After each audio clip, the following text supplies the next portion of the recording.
आज पाहूया पोषण ट्रॅकरमध्ये VHND कसं भरायचं आहे ते. सर्वात प्रथम आपल्याला VHNDवर जायचं आहे. इथे क्लिक करूया. त्यानंतर हे बघा, इथे जे 4 बॉक्स दिसतात तिथे आपल्याला क्लिक करायचं आहे. 4 बॉक्सवरती आता मी 4 बॉक्सवरती क्लिक करते.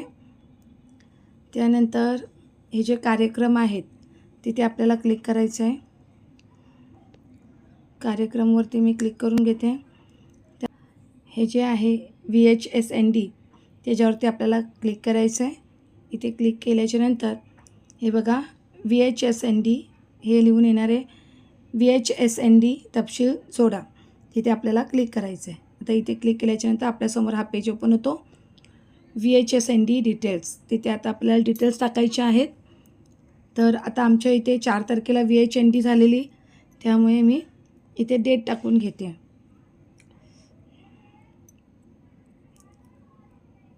इथे क्लिक करायचं आहे आणि आमच्या इथे प्रत्येक महिन्याच्या पहिल्या आठवड्यामध्ये VHND होते, त्यामुळे मी ती डेट टाकून घेतलेली आहे. आता सेकंड पॉईंट आहे सहभागी व्यक्ती VHND उपक्रम. तर सहभागी व्यक्ती म्हणजे त्या क्षेत्रातल्या आपल्या सर्वेतील कोणकोण पदाधिकारी उपस्थित होते त्याच्यावरती आपल्याला इथे क्लिक करायचं आहे.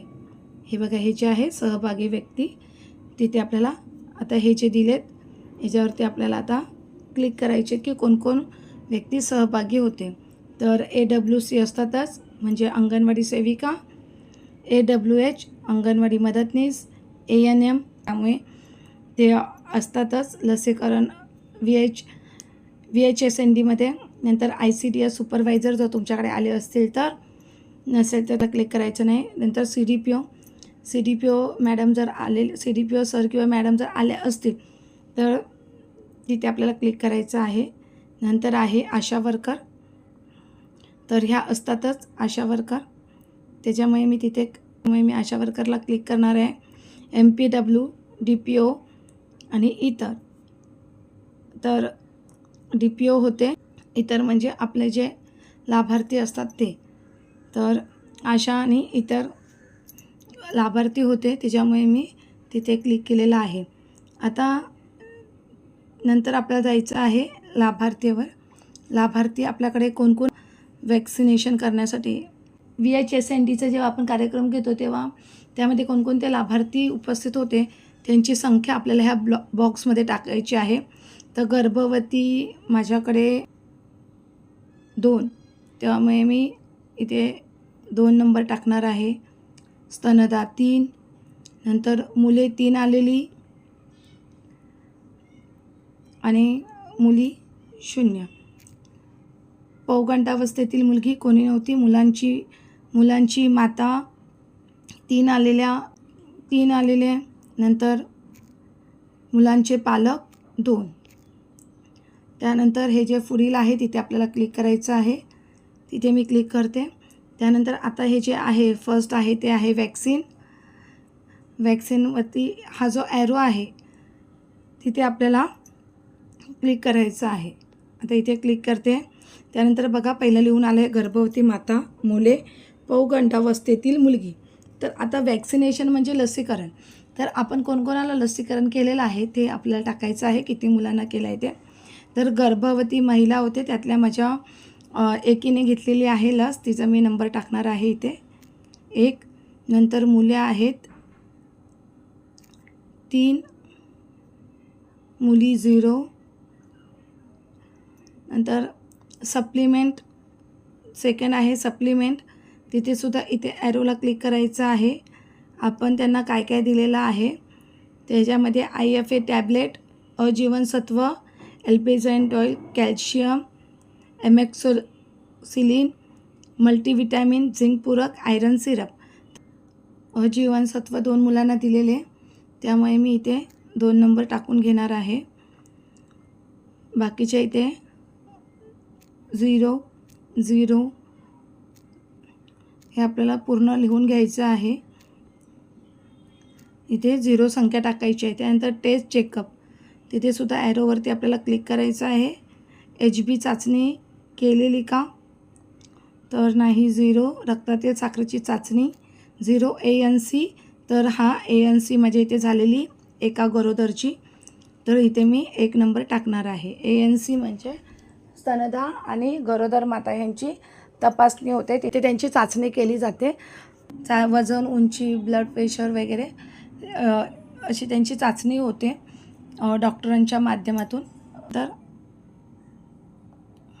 ग्रोथ मॉनिटरिंग म्हणजे वजन, उंची कोणाची घेतलेली का? तर गर्भवती महिला 2, मुले 3, प्रौढ 0. त्यानंतर काउन्सलिंग सर्व्हिस. आता काउन्सलिंग सर्व्हिस तुम्ही काय देता? पूर्ण लसीकरण, अजीवनसत्वाचे पूरक आहार, अन्न बळकट करणे, सूक्ष्म पोषक तत्वाचे महत्त्व, निर्जंतुकीकरण, मुलीचे शिक्षण, आहार आणि लग्नाचे योग्य वय, ANC, कॅल्शियम पूरक आहार, संस्थात्मक प्रसूती, स्तनपान लवकर सुरू करणे, गर्भवती महिलांचा आहार, बालपणीची काळजी आणि शिक्षण, अतिसार प्रतिबंध आणि व्यवस्थापन आहार, कुटुंब नियोजन आणि NCD, मुलांमध्ये किशोरवयीन मुलींमध्ये रक्तक्षय प्रतिबंध, IFA पूरक, इष्टतम स्तनपान आणि IYCF पद्धती, एकूणच न्यूट्री किचन गार्डनच्या प्रचारासह पोषण, स्वच्छता आणि सुरक्षित पेयजल, वाढीची देखरेख आणि बालविकास, तीव्र श्वसन संक्रमण, ARI, न्यूमोनिया योग्य पूरक आहार. तर ह्यातलं माझ्याकडे बघा ANC झालेलं आहे. नंतर पूर्ण लसीकरणचं मी दिलेलं, अजीवनसत्वाचं मी इथे पण माहिती दिलेली, निर्जंतुकीकरण, नंतर महिलांचा आहार, स्तनपान सुरू ठेवणे, मी एवढी माहिती दिलेली. त्यानंतर आपल्या काउन्सिलिंगमध्ये अजून कोणते मुद्दे घेतले असेल तर तिथे तुम्ही टिक करू शकता. त्यानंतर THR डिस्ट्रीब्युशन, तिथे मी क्लिक करणार आहे. तर मी त्यावेळेला कोणालाही THR दिला नव्हता म्हणून मी इथे 0 0 0 0. तर जर तुम्ही THR वाटप केला असेल VHSNDच्या दिवशी तर तुम्ही तिथे संख्या लिहायची आहे की तुम्ही किती जणांना THR वाटप केलेला आहे. जर तुम्ही केला नसेल तर तिथे 0 हे संख्या टाकायची आहे. मी कोणालाही वाटप केलं नव्हतं VHSNDच्या दिवशी म्हणून मी इथे 0 0 0 टाकलं आहे. त्यानंतर हे जे पुढे जा तिथे आपल्याला क्लिक करायचं आहे. आता मी इथे क्लिक करते. त्यानंतर आपल्यासमोर बघा हा पेज ओपन होणार आहे. आता इथे आपण एकदा चेक करून घेऊ शकतो की आपण हे सगळं जे लिहिलं आहे ते बरोबर लिहिलं आहे का. जर तुम्हाला काही असं वाटलं की नाही मला ह्याच्यात चेंज करायचं आहे तर हे जे आहे ना रद्द करा, इथे तुम्ही रद्द करावरती क्लिक करून पुन्हा मागे जाऊ शकता आणि जे तुम्हाला करेक्शन करायचं आहे ते तुम्ही त्या पेजवर जाऊन तो करेक्शन तुम्ही करू शकता. हे बघा इथे मी रद्द करा, मी पुन्हा माझ्या त्या पेजवरती आलेली आहे. पण मला काहीच याच्यामध्ये चेंज करायचं नाही म्हणून मी हे जे बटन आहे सबमिट करा तिथे मी क्लिक करते आणि हे बघा इथे लिहून आलं आहे रेकॉर्ड ॲडेड सक्सेसफुली, म्हणजे माझं हे VHND सक्सेसफुली झालेलं आहे. हे बघा माझे VHSND भरलेली आहे ते मला इथे जे माझी नियोजित तारीख आलेली आहे ह्यावरून समजलं जातं की मी ह्या महिन्याची VHSND भरलेली आहे. VHSND दर महिन्याला भरणं खूप महत्त्वाचं आहे कारण ह्यावरतीच आपला प्रोत्साहन भत्ता आपल्याला मिळत असतो.